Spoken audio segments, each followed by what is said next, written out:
Namaste, welcome to BDD News. Munduga headlines.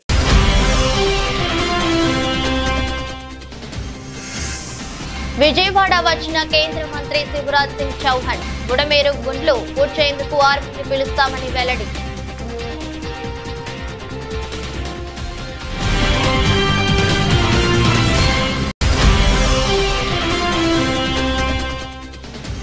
Gandhi దవాఖానలో చికిత్స పొందుతున్న ఆదివాసీ మహిళను పరామర్శించిన బీఆర్ఎస్ నేతలు. కాంగ్రెస్ పాలనలో లా అండ్ ఆర్డర్ గాడి తప్పిందన్న మాజీ మంత్రి హరీష్ రావు.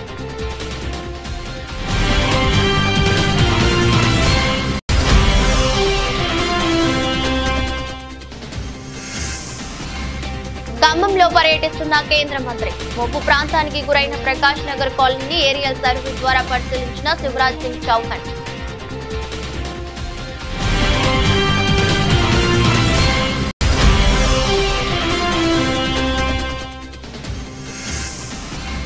హైదరాబాద్ లో కొత్త రకం దందా. జూబ్లీ హిల్స్ లో పెద్ద ఎత్తున విస్కీ ఐస్ క్రీం అమ్మకాలు.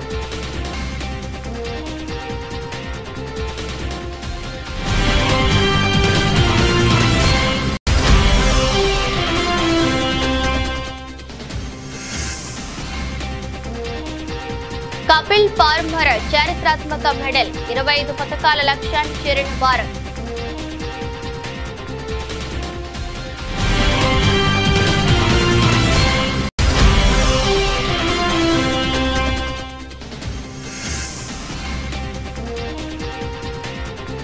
బంగారం ప్రియులకు గుడ్ న్యూస్. దిగొస్తున్న బంగారం ధరలు.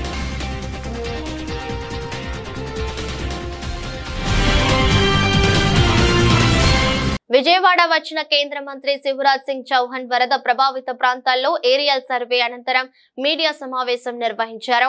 ఈ సందర్భంగా శివరాజ్ సింగ్ చౌహాన్ మాట్లాడుతూ బుడమేరు గండ్లు పూడ్చేందుకు ఆర్మీని పిలుస్తున్నామని తెలిపారు.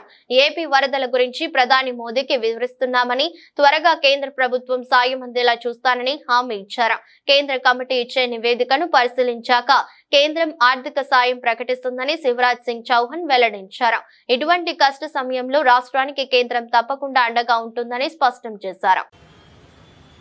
आंध्र प्रदेश में विजयवाड़ा में अभूतपूर्व संकट की स्थिति है. ऐसा पहले कभी देखा नहीं गया. एक साथ 400 मिलीमीटर बारिश और उसके कारण जल प्रलय की स्थिति उत्पन्न हुई. बुडमेरू में कई ब्रीच हो जाने के कारण और अनपेक्षित पानी आने के कारण विजयवाड़ा में पानी भरा हुआ है. अभूतपूर्व संकट की स्थिति है. लेकिन मैं आंध्र प्रदेश के मुख्यमंत्री और देश के सम्मानीय नेता श्रीमान चंद्राबाबू नायडू गारू जी को इस बात के लिए धन्यवाद दूंगा कि वो और उनकी पूरी टीम 24/7 यही उनका सेक्रेटरिएट बना लिया कलेक्ट्रेट को और 24 घंटे काम कर रहे हैं. जब से ये संकट की स्थिति पैदा हुई, వరద బాధితుల సహాయార్థం ప్రఖ్యాత ఏఐజీ హాస్పిటల్స్ యాజమాన్యం ముఖ్యమంత్రి సహాయ నిధికి 1 కోటి విరాళం ఇచ్చింది. జూబ్లీ హిల్స్ నివాసంలో ముఖ్యమంత్రి రేవంత్ రెడ్డి, ఉప ముఖ్యమంత్రి మల్లు బట్టి విక్రమార్క కలిసి AIG hospitals chairman doctor D Nageshwar Reddy, vice chairman PVS Raju విరాళం చెక్కును అందజేశారు. రాష్ట్రంలో అత్యాచారాలు నిత్య కృత్యమయ్యాయని మాజీ మంత్రి హరీష్ రావు విమర్శించారు. 9 నెలల కాంగ్రెస్ పాలనలో మహిళలపై 1900 లైంగిక దాడులు జరిగాయని చెప్పారు. ముఖ్యమంత్రి వద్దే హోంశాఖ ఉన్నప్పటికీ ప్రతిరోజు 2 హత్యలు, 4 మానభంగాలు అన్నట్టుగా పరిస్థితి తయారైందని ఆగ్రహం వ్యక్తం చేశారు.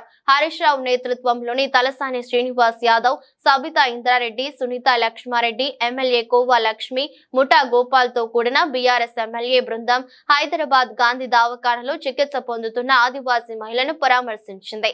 అనంతరం హరీష్ రావు మాట్లాడుతూ కాంగ్రెస్ పాలనలో మహిళలకు భద్రత కరువైందన్నారు. బాధితురాలికి 10 లక్షల పరిహారం ఇవ్వాలని డిమాండ్ చేశారు.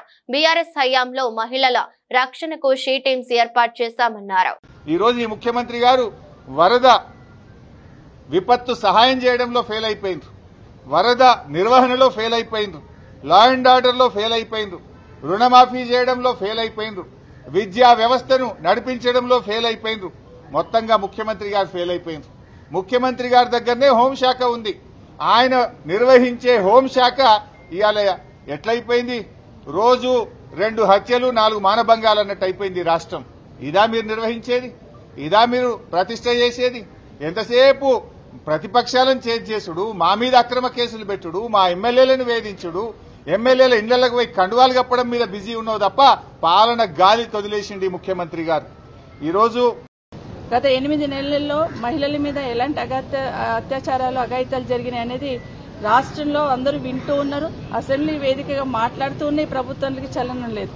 దాదాపుగా 1800 పైచిలకు సంఘటనలు మహిళల పట్ల జరిగిన సంఘటనలు చూస్తున్నాం. హైదరాబాద్ చుట్టుపక్కల కానీ, నాగర్ కర్నూల్లో గిరిజన మహిళ మీద జరిగిన సంఘటన కానివ్వండి, మొన్న షాద్నగర్లో జరిగిన సంఘటన కానివ్వండి, మహిళలంటే ఒక చులకన భావంతో ఈ పాలన జరుగుతున్నట్టు కనిపిస్తా ఉంది. మహిళల పట్ల అగత్యాలు జరుగుతా ఉన్న, అత్యాచారాలు జరుగుతా ఉన్నా స్పందించడానికి ఈ రాష్ట్ర ముఖ్యమంత్రి గారికి కనీసం తీరిక కూడా లేని పరిస్థితి చూస్తా ఉన్నాం. రాష్ట్రంలో ఎడతెరిపి లేకుండా కురుస్తున్న వర్షాలకు జనజీవనం స్తంభించిపోయింది. భారీ వర్షాలకు పలు చోట్ల చెట్లు, కరెంటు స్తంభాలు నెలకొరిగాయి, పంటలు దెబ్బతిన్నాయి. ఈ వరదలకు అనేక మంది ప్రజలు ఇళ్లను కోల్పోయి నిరాశ్రయులయ్యారు. ముఖ్యంగా ఖమ్మం జిల్లాలో వరుణుడు బీభత్సం సృష్టించాడు. ఈ నేపథ్యంలో ఖమ్మం జిల్లాలోని వరద ప్రభావిత ప్రాంతాల్లో శుక్రవారం కేంద్ర వ్యవసాయ శాఖ మంత్రి శివరాజ్ సింగ్ చౌహాన్, కేంద్ర హోంశాఖ సహాయ మంత్రి బండి సంజయ్ పర్యటించారు. ఖమ్మం, పాలేరు, మధుర ప్రాంతాల్లో కేంద్ర మంత్రులు ఏరియల్ సర్వే పరిశీలించారు. వరదలకు కొట్టుకుపోయిన సాగర్ ఎడమ కాలువను పరిశీలించారు. అనంతరం అక్కడి నుంచి కేంద్ర మంత్రులు పాలేరు వెళ్లి వరద పరిస్థితులపై ఫోటో ఎగ్జిబిషన్ ను తిలకించనున్నారు. వరద బాధితులకు నిత్యావసర సరుకుల పంపిణీ కార్యక్రమంలో జనసేన నాయకులు, జన సైనికులు, కూటమి భాగస్వాములు కావాలని రాష్ట్ర ఆహార, పౌర సరఫరాల శాఖ మంత్రి నాదెండ్ల మనోహర్ పిలుపునిచ్చారు. ప్రతి కుటుంబానికి నిత్యావసర సరుకులు అందేలా చూడాలని కోరుతున్నారు. అందరికీ నమస్కారం. ఈరోజు విజయవాడ పట్టణంలో 76 డివిజన్లో ఊహించని విధంగా మన ముఖ్యమంత్రి గారు, ఉప ముఖ్యమంత్రి గారు కోరినట్టుగా ప్రతి కుటుంబాన్ని ఆదుకోవడానికి ఒక అద్భుతమైన ప్రయత్నం ఈరోజు ప్రారంభించబోతున్నాం. రాష్ట్ర ప్రభుత్వం తరఫున పౌర సరఫరాల శాఖ మరియు మార్కెటింగ్ శాఖ, మున్సిపల్ శాఖ సమాయుత్తమై పోలీస్ శాఖ, రెవెన్యూ సిబ్బంది అందరూ కూడా, అనేక మంది ఇతర జిల్లాల నుంచి అధికార యంత్రాంగం అంతా తరలి వచ్చింది భారీగా. మన జన సైనికుల్ని, వీర మహిళల్ని కోరేది, దయచేసి మీరు కూడా ఈ సహాయ కార్యక్రమాల్లో మీరు వార్డుల్లో ఏ విధంగా పవన్ కళ్యాణ్ గారు మనకి స్ఫూర్తినిస్తారో అదే స్ఫూర్తిని మీరు క్షేత్రస్థాయిలో ప్రతి కుటుంబాన్ని ఆదుకునే విధంగా ఈ సమయంలో మీరు కూడా ఓర్పుగా, సహనంతో, ఎక్కడ కూడా తొందరపడి మనం చిన్న లోపాలు ఉన్నా మా దృష్టికి తీసుకొచ్చి ఎక్కడైతే సరుకులు పంపిణీ చేస్తున్నామో ప్రతి ఇంటికి మనం అందించే విధంగా మీరందరూ కూడా సహకరిస్తారని మిమ్మల్ని అందరిని కూడా మనస్ఫూర్తిగా ఈ సందర్భంగా మన జనసేన పార్టీలో ఉన్న ప్రతి ఒక్కరూ, అదేవిధంగా తెలుగుదేశం పార్టీ నాయకులు, భారతీయ జనతా పార్టీ నాయకులు, కార్యకర్తలు అందరూ కూడా ఈ రోజున మనం చేయబోయే ఈ కార్యక్రమం 76 వార్డులో కూడా ప్రతి ఒక్కరూ సహకరించమని మనస్ఫూర్తిగా నేను కోరుతున్నాను. గాంధీ ఆసుపత్రిలో చికిత్స పొందుతున్న బాధితురాలిని కేంద్ర మంత్రి బండి సంజయ్ కుమార్ పరామర్శించారు.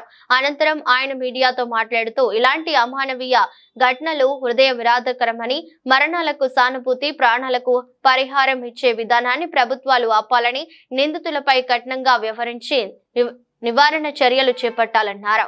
బాధితురాలు త్వరగా కోలుకోవాలని, ఆమె కుటుంబానికి బలం చేకూరాలని ప్రార్థిస్తున్నానని తెలిపారు. పేషెంట్ చూసిన తర్వాత చాలా బాధాకరం. నిజంగా ఒక పేద మహిళ, అపం శుభం ఎరని మహిళ, అమాయక మహిళ పట్ల ఇవాళ ఆ మూర్ఖుడు ఆ విధంగా వివరించడం ఇంతకంటే సిగ్గుమాల చర్య ఇంకోటి లేదు. వాళ్ళ అన్నకు రాఖీ కట్టడానికని రాఖీ పండుగ రోజు పోతుంటే ఆటో డ్రైవర్ కదా అని చెప్పి వాడు మూర్ఖుడు అని తెలియకుండా వాడిని ఆటో ఎక్కితే జంగల్ తీసుకుపోయి ఆమెను ఇష్టానుసారంగా రాళ్లతోని, కట్టెలతోని, అసలు ఫేస్ లో ఏం లేదు, ఫేస్ మొత్తం పనులు మొత్తం ఎక్కలేదు. ఫేస్ మొత్తం ప్లాస్టిక్ సర్జరీ చేసాడు, మొత్తం సర్జరీ చేసిన ఫేస్ లో ఏం లేదు. అంత మూర్ఖంగా వాడు వివరించడం జరిగింది. ఇప్పుడు కలకత్తా సంఘటన కానీ, నిర్భయ సంఘటన కానీ, ఈ సంఘటన సేమ్ మేము ప్రాణాలతో ఉన్నది కాబట్టి ఎవరు మాట్లాడతలేరు. ఏమున్నదా, చచ్చిపోతే సంతాపం, బతుకుంటే పరిహారం. ఇదే పార్టీల పాలసీ, ప్రభుత్వాల పాలసీ, ఇదే పాలసీ. దీని విషయంలో ఎంత సీరియస్ గా వివరించాలో, ఎంత సీరియస్ గా స్పందించాల్సిన వ్యక్తులు స్పందించకపోవడం, ప్రభుత్వం కూడా ఆ స్థాయిలో స్పందించకపోవడం నిజంగా ఇంతకంటే సిగ్గుచెడి కూడదు. పట్టుకొచ్చినాం, రిమాండ్ చేసినాం, ఇది కాదు కావాల్సింది. ఇటువంటి సంఘటన జరిగినప్పుడే స్పందించడం కాదు, జరగకముందు ఏం చేయాలి, జరగకుండా ఏం చేయాలనేది ప్రభుత్వంలో కూడా పాలకులు కూడా ఆలోచన ఉండాలి. ఇది జరిగింది. మల్కాజ్గిరి ఎంపీ ఈటల రాజేందర్ ములుగు జిల్లా పర్యటన చేపట్టారు. ఇటీవల కురిసిన భారీ వర్షాలకు తాడ్వై, పస్రా నడుమ గుండ్ల వాగు కారణంగా దెబ్బతిన్న పంట పొలాలను, రోడ్లను పరిశీలించారు. మేడారం అడవుల్లో కూలిన చెట్లను పరిశీలించి కారణాలు తెలుసుకున్నారు. వరద బాధితులను పరామర్శించి అండగా ఉంటామని బాధితులకు భరోసా కల్పించారు ఈటల. ఆయన వెంట సీతారాం నాయక్, గరికపాటి మోహన్ రావు, కాసం వెంకటేశ్వర్లు ఉన్నారు. ఒక్క మొక్క కూడా లేకుండా ఆ ప్రాంతంలో మొత్తం ఎడారిగా మారిపోయింది.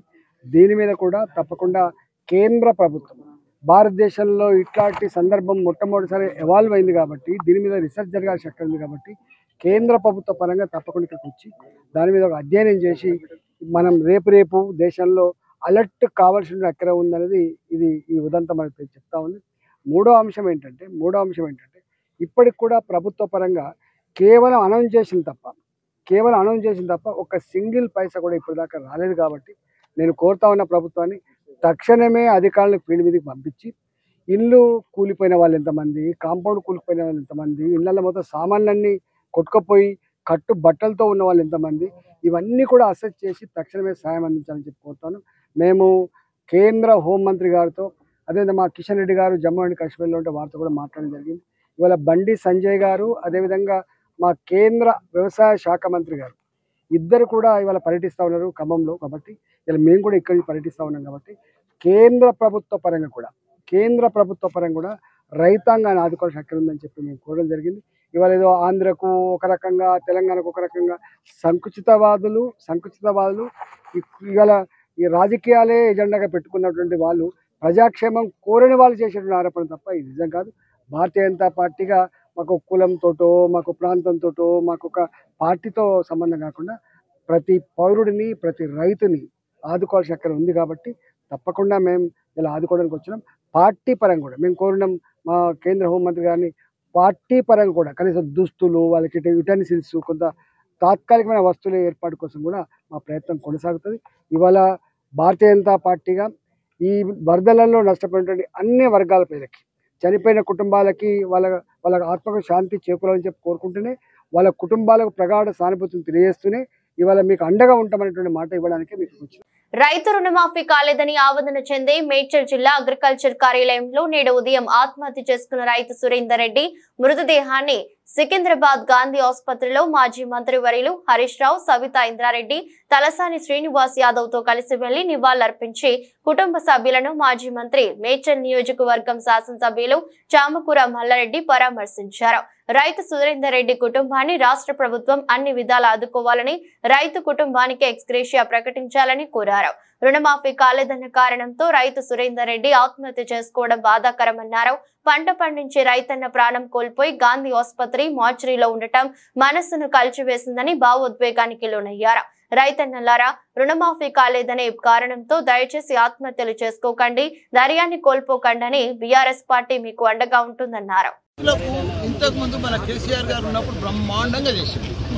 వాళ్ళకు రైతుకు మంచిగా నెల నెలకు రైతు బంధు వేసేటప్పుడు కూడా 10,000 15,000 వేస్తాను, అదే లేదు. వాళ్ళు రుణమాఫీ ఒకటేసారి చేస్తాను. 15th ఆగస్టు లోపల దేవుళ్ళ మీద ఒట్టుదని చెప్పినాం, కానీ రుణమాఫీ కాలేదు, సగం మందికి కూడా కాలేదు. ఇప్పుడు రైతు మా దగ్గరనే మా ఆయన శ్రీధర్ రెడ్డి ఆత్మహత్య చేసుకున్నాం రాత్రి. ఎంత ఘోరం అది! ఎక్కడ చూడు అత్యాచారాలు అవుతున్నాయి, ఎక్కడ చూడు మర్డర్లు అవుతున్నాయి. రౌడీలు అంటే విచ్చలవిడిగా తిరుగుతున్నారు, కంట్రోల్ లేదు, వ్యవస్థ లేదు. అంతకుముందు ఎంత పర్ఫెక్ట్గా ఉండే పోలీస్ వ్యవస్థ, కానీ అంత పటిష్టంగా ఉంది, ఫ్రెండ్లీ పోలీస్ ఉంది. ఇప్పుడు వాళ్ళ కంట్రోల్ అంతా వాళ్ళు గవర్నమెంట్ తీసుకుంది కాబట్టి వాళ్ళు పరిపాలన సరిగా కంట్రోల్ అయితే లేదు, వాళ్ళకి అవగాహన లేదా ఎట్లా అవుతారో కానీ మొత్తం ఉచ్చలవిడిగా అయిపోయింది. రుణమాఫీ విషయాలు కానీ సాంకేతిక అంశాలు ఉన్నాయి, దానివల్ల కొంత ఇవ్వలేకపోతున్నాయి. పూర్తి స్థాయిలో ఇవ్వాలి కదా, రుణమాఫీ బ్యాంకుల్లో ఉంది కదా, రుణం సాంకేతిక లోపాలు ఎదుర్కొంటే ఇప్పుడు ఆయన రైతు 1,00,000 తీసుకుంటూ వడ్డీతో 2,00,000 దాటింది. నువ్వు చేస్తున్నారు, చేసేస్తే అయిపోతుంది కదా, 10 ఎక్కువ తక్కువ అప్పు ఇంకా కొన్ని చేయాలి కదా. ఇప్పుడు రైతు చచ్చిపోయా మళ్ళీ వస్తుందా పనం పోతే? అట్లా ఎంతమంది రైతులు చచ్చిపోతున్నారు. నువ్వు రుణమాఫీ చేస్తాడని నమ్మకంతో చేసిరు కదా, ఆ ఓటేసిరు కదా, ఆ ఓటేసినప్పుడు దానికి ఇల్లు లేకపోతే మనిషి ఎంత పెడపైపోతుంది. ఇప్పుడు ఆ రైతు ఎట్లా అయిపోతుంది? ఆ పిల్లల్ని ఎవరు కాపాడాలి? సో వరద సాయం విషయం వచ్చేవరకు ఏం సత్యవేడు టీడీపీకి చెందిన ఎమ్మెల్యే కోనేటి ఆదిమూలం చేసిన చర్య సభ్య సమాజం విస్తుపోయేలా ఉందని వైఎస్ఆర్సీపీ అధికార ప్రతినిధి శివశంకర్ రెడ్డి అన్నారు. ఈ విషయమై ఆయన మీడియాతో మాట్లాడుతూ అత్యాచారం చేసి హత్య చేస్తానని బెదిరించాడని, సాక్షాత్తు ఒక టీడీపీ మహిళా నేత ఏపీలో ప్రెస్ మీట్ పెడితే ఈ ప్రభుత్వం న్యాయం చేస్తుందో లేదో అని భయంతో అనుమానంతో పక్క రాష్ట్రానికి వెళ్లి నాకు అన్యాయం జరిగిందని మీడియా ముందుకు వచ్చి లెటర్ రిలీజ్ చేసి వీడియోలు కూడా రిలీజ్ చేసిందన్నారు. ఈ రాష్ట్రంలో శాంతి భద్రతలు ఎలా ఉన్నాయి, రాష్ట్రంలో మహిళలకు రక్షణ ఎలా ఉంది, ఈ రాష్ట్రంలో తప్పు చేస్తే అధికార పార్టీకి చెందిన వారు అయితే ఎవరికి కూడా శిక్షలు పడవు, వారి మీద చర్యలు ఉండవు అని ఆ మహిళ ఆ పక్క రాష్ట్రం వెళ్లి కేసు పెట్టింది అంటేనే అర్థం చేసుకోవచ్చని పేర్కొన్నారు. అలాంటి వ్యక్తిని సస్పెండ్ చేస్తున్నామంటే సరిపోతుందా? అత్యాచారం చేస్తే కేసులు పెట్టరా, విచారణ చేయరా అని ప్రశ్నించారు. అధికార పార్టీకి సంబంధించినటువంటి తెలుగుదేశం శాసనసభ్యుడు సత్యవేడు నియోజకవర్గం ఆదిమూలం కోనేటి ఆదిమూలం యొక్క ప్రవర్తన, మహిళపై చూసినటువంటి ప్రవర్తన సభ్య సమాజము విస్తుపోయేలా ఉంది. ఆ మహిళ కూడా తెలుగుదేశం పార్టీకి సంబంధించినటువంటి మహిళా నేత.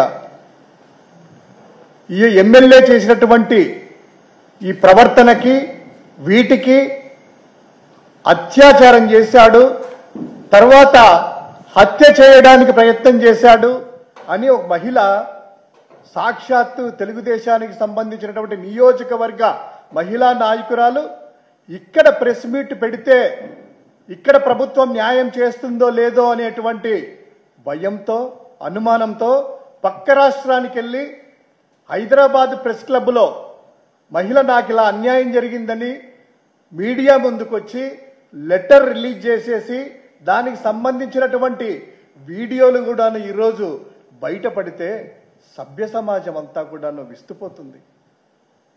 ఒక మహిళ పట్ల ఒక శాసనసభ్యుడు తెలుగుదేశం పార్టీకి సంబంధించిన ప్రభుత్వంలో ఉన్నటువంటి వ్యక్తి అలా చేయడమే కాకుండా ఆ మహిళను పలుమార్లు బెదిరిస్తూ తనకు సుఖాన్ని అందించాలని, లేకపోతే నీ అంతు చూస్తా అనేసి బెదిరించి ఆవిడ చెప్పినటువంటి ప్రకారము క్లియర్గా 2 పేజీల లెటర్లు, వీడియో సంబంధించిన 2 పేజీల లెటర్ సాక్షాత్తు ముఖ్యమంత్రి చంద్రబాబు నాయుడు గారికి రాస్తూ అందులో పూర్తి సాక్ష్యాధారాలు కూడా 6వ తేదీ జూలై 6వ తేదీన తిరుపతి భీమాస్ ప్యారడైజ్ లో రూమ్ నెంబర్ 109 సాయంత్రం 4 గంటలకు ఒకసారట.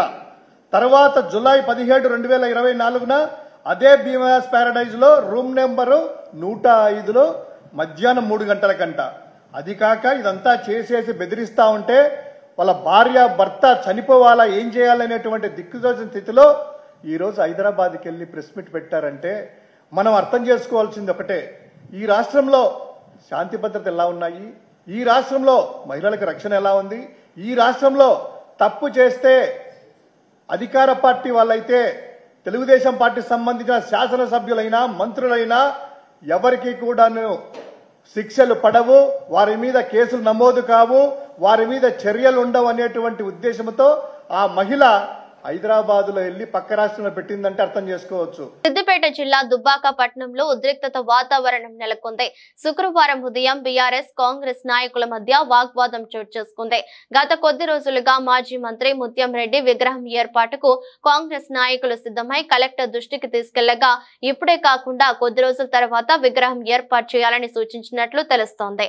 అయితే నిన్న రాత్రి సోషల్ మీడియాలో ముత్యం రెడ్డి విగ్రహం ఏర్పాటుకు భూమి పూజ చేస్తామని కాంగ్రెస్ నాయకులు ప్రచారం చేయడంతో గమనించిన బీఆర్ఎస్ నాయకులు శుక్రవారం ఉదయం అదే స్థలంలో మాజీ ఎమ్మెల్యే రామలింగారెడ్డి విగ్రహ ఏర్పాటుకు బీఆర్ఎస్ నాయకులు ప్రయత్నించారు.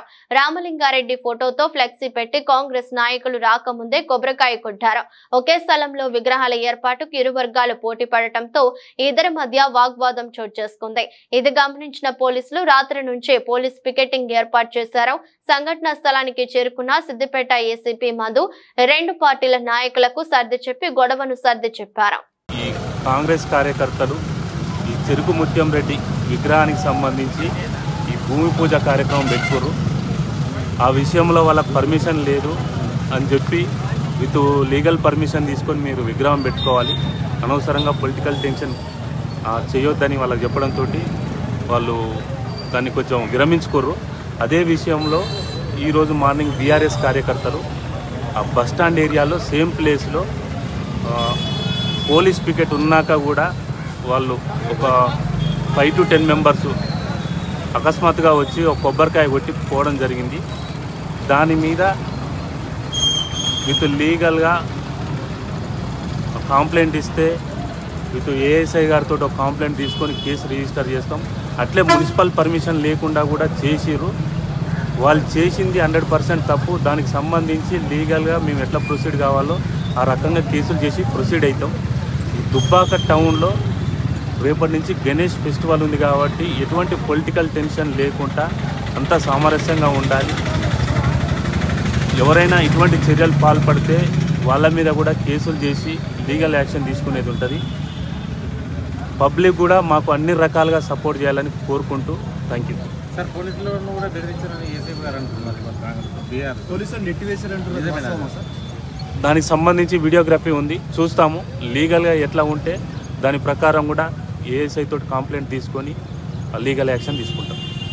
గౌరవనీయులు స్వర్గీయులు మాజీ మంత్రి చెరుకు ముత్యం రెడ్డి గారి విగ్రహాన్ని ప్రతిష్ఠించడానికి మేము గత 3 మాసాల క్రితమే కమిషనర్ గారికి లెటర్ పెట్టుకోవడం జరిగింది, కలెక్టర్ గారికి పెట్టుకోవడం జరిగింది.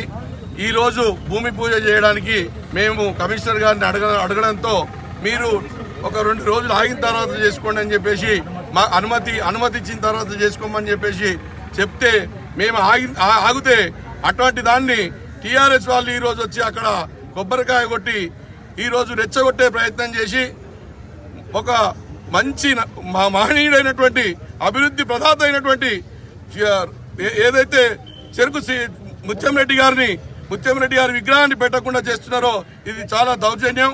పోలీసు వారిని కూడా పక్కకు నెట్టి వాళ్ళు ఉండగా కూడా కొబ్బరికాయ కొట్టడం ఇది ఎంతవరకు సమంజసమో టీఆర్ఎస్ నాయకులు టీఆర్ఎస్ ఎమ్మెల్యే ఆలోచన చేయాలని చెప్పేసి మేము డిమాండ్ చేస్తున్నాం. 100 ఎట్టి పరిస్థితుల ముత్యం రెడ్డి గారి విగ్రహాన్ని ఇక్కడే మేము ప్రతిష్ఠింపజేస్తాం.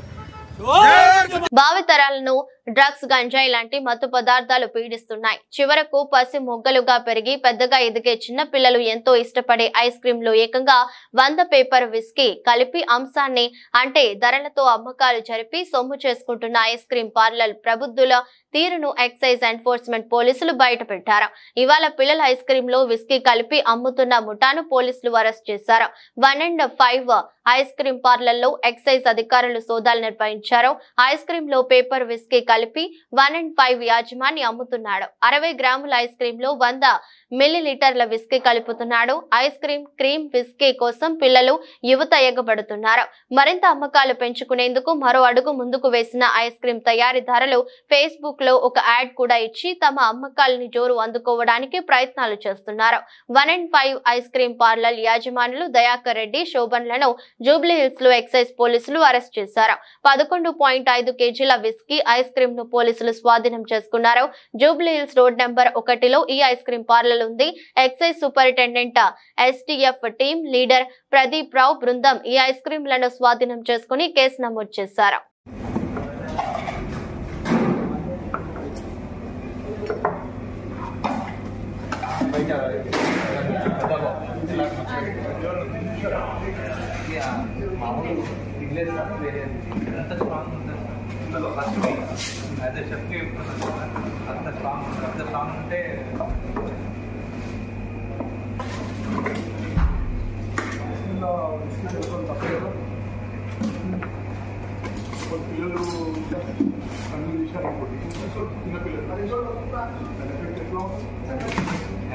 భారత క్రికెటర్ రవీంద్ర జడేజా ఈ రోజు బీజేపీలో చేరినట్లు ఆయన భార్య రివాబా జడేజా ఎక్స్ వేదికగా పోస్టు చేశారు.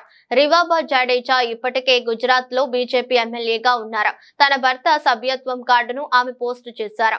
2019లో రివాబా బీజేపీలో చేరారు. ఆ తర్వాత 2022లో జరిగిన అసెంబ్లీ ఎన్నికల్లో గుజరాత్ లోని జామ్నగర్ ఉత్తర అసెంబ్లీ నియోజకవర్గం నుంచి ఆమె ఎమ్మెల్యేగా విజయం సాధించారు. బార్బడోస్ లో జరిగిన T20 ప్రపంచ కప్ 2024 టోర్నమెంట్ లో భారత్ గెలిచిన ఒకరోజు తర్వాత జూన్ 29న రవీంద్ర జడేజా T20 అంతర్జాతీయ క్రికెట్ కు రిటైర్మెంట్ ప్రకటించాడు. దేశవ్యాప్తంగా పార్టీ సభ్యత్వ నమోదు కార్యక్రమాన్ని బీజేపీ జాతీయ అధ్యక్షుడు జేపీ నడ్డా సెప్టెంబర్ 2వ తేదీన ఢిల్లీలో ప్రారంభించడం తెలిసిందే. ప్రధాని మోదీ తొలి సభ్యత్వాన్ని తీసుకోవడం ద్వారా పార్టీలో తన ప్రాథమిక సభ్యత్వాన్ని రెన్యువల్ చేసుకున్నారు. పారిస్ పారాలింపిక్స్ లో భారత అథ్లెట్లు అద్భుత ప్రదర్శనతో అదరగొడుతున్నారు. తాజాగా భారత్ ఖాతాలో 25వ పథకం చేరింది. భారత జాడోకా కపిల్ పార్మర్ గురువారం జరిగిన పురుషుల 60 కిలోల J1 ఈవెంట్ లో కాంస్యం గెలిచారు. ప్రపంచ 2 ర్యాంకర్ జుడోకా ఎలియల్టన్ డి ఒలివేరాను ఓడించి పథకం సొంతం చేసుకున్నారు. దీంతో కపిల్ పార్మర్ జుడోలో మెడల్ సాధించిన మొదటి భారత జుడోకాగా చరిత్ర సృష్టించారు. మరోవైపు మిక్స్డ్ రికర్వ్ ఓపెన్ ఈవెంట్ లో ఆర్చర్లు హర్విందర్ సింగ్, పూజా తమ కాంస్య పథక పోరులో పరాజయం పాలయ్యారు. అంతకుముందు వ్యక్తిగత విభాగంలో హర్విందర్ సింగ్ గోల్డ్ గెలిచిన విషయం తెలిసిందే. ఇక power lifter Ashok, shot putter Aravind ఆకట్టుకోలేకపోయారు. సిమ్రాన్ శర్మ కూడా మహిళల 100 మీటర్ల T12 ఫైనల్లో 4వ స్థానంలో నిలిచి త్రుటిలో పతాకాన్ని కోల్పోయింది. ఇక టీమిండియా ఈసారి 25 పతాకాల లక్ష్యంగా బరిలోకి దిగగా నిన్నటితో ఆ టార్గెట్ ను అందుకుంది. మరో 3 రోజులు గేమ్స్ మిగిలి ఉన్నాయి. దీంతో పతాకాల సంఖ్య పెరిగే అవకాశం ఉంది. ప్రస్తుతం భారత్ ఖాతాలో 25 మెడల్స్ ఉండగా వీటిలో 5 స్వర్ణాలు, 9 రజతాలు, 11 కాంస్య పతకాలు ఉన్నాయి. దీంతో పతాకాల పట్టికలో భారత్ 16వ స్థానంలో కొనసాగుతోంది. బంగారం ప్రియులకు గుడ్ న్యూస్. కొంతకాలంగా స్వల్పంగా తగ్గుతూ వస్తున్న బంగారం ధరలు శుక్రవారం కూడా స్వల్పంగా తగ్గాయి. వారం రోజులుగా బంగారం ధరలో పెరుగుదల కనిపించడం లేదు. ఇవాళ బంగారం ధరలు 100 మేర తగ్గాయి. ఈ ఏడాది భారత్ లో బంగారం వినియోగం భారీగా పెరిగే అవకాశం ఉందని వరల్డ్ గోల్డ్ కౌన్సిల్ అంచనా వేస్తున్నందున ధరలు అమాంతం పెరిగే అవకాశం ఉందని నిపుణులు అంటున్నారు. కాబట్టి గోల్డ్ కొనే వారికి ఇప్పుడే మంచి అవకాశం. తెలుగు రాష్ట్రాల్లోనూ బంగారం ధరలు స్థిరంగా కొనసాగుతున్నాయి. హైదరాబాద్ లో శుక్రవారం 10 గ్రాముల 22 క్యారెట్ల బంగారం ధర 66,680గా ఉంది. 24 క్యారెట్ల బంగారం ధర 72,750గా ఉంది. విజయవాడలో కూడా 10 గ్రాముల 22 క్యారెట్ల బంగారం ధర 66,680, 24 క్యారెట్ల బంగారం ధర 72,750గా ఉంది. విశాఖపట్నం సహా ఏపీలోని ప్రధాన నగరాల్లోనూ ఇవే ధరలు కొనసాగుతున్నాయి. ఢిల్లీలో కిలో వెండి ధర 85,800గా ఉండగా కోల్కతాలో 84,900, బెంగళూరులో 82,800 వద్ద ట్రేడ్ అవుతోంది. హైదరాబాద్, విశాఖ, విజయవాడలో కిలో వెండి ధర అత్యధికంగా 89,900గా ఉంది. వార్తలు ముగించే ముందు మరోసారి హెడ్లైన్స్.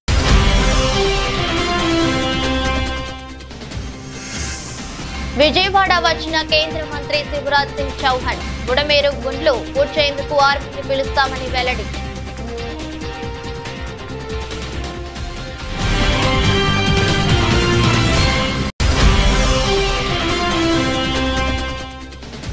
గాంధీ దవాఖానలో చికిత్స పొందుతున్న ఆదివాసీ మహిళను పరామర్శించిన బీఆర్ఎస్ నేతలు. కాంగ్రెస్ పాలనలో లా అండ్ ఆర్డర్ గాడి తప్పిందన్న మాజీ మంత్రి హరీష్ రావు.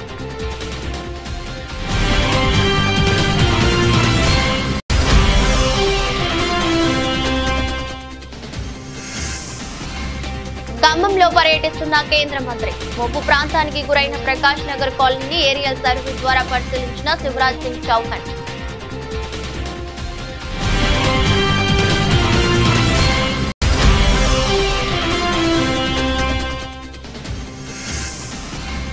హైదరాబాద్ లో కొత్త రకం దందా. జూబ్లీ హిల్స్ లో పెద్ద ఎత్తున విస్కీ, ఐస్ క్రీం అమ్మకాలు.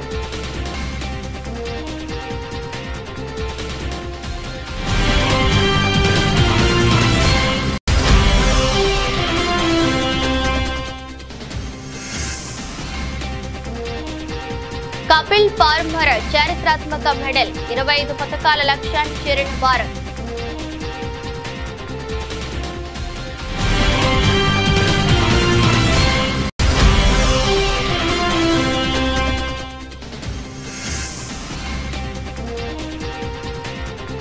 బంగారం ప్రియులకు గుడ్ న్యూస్, దిగొస్తున్న బంగారం ధరలు.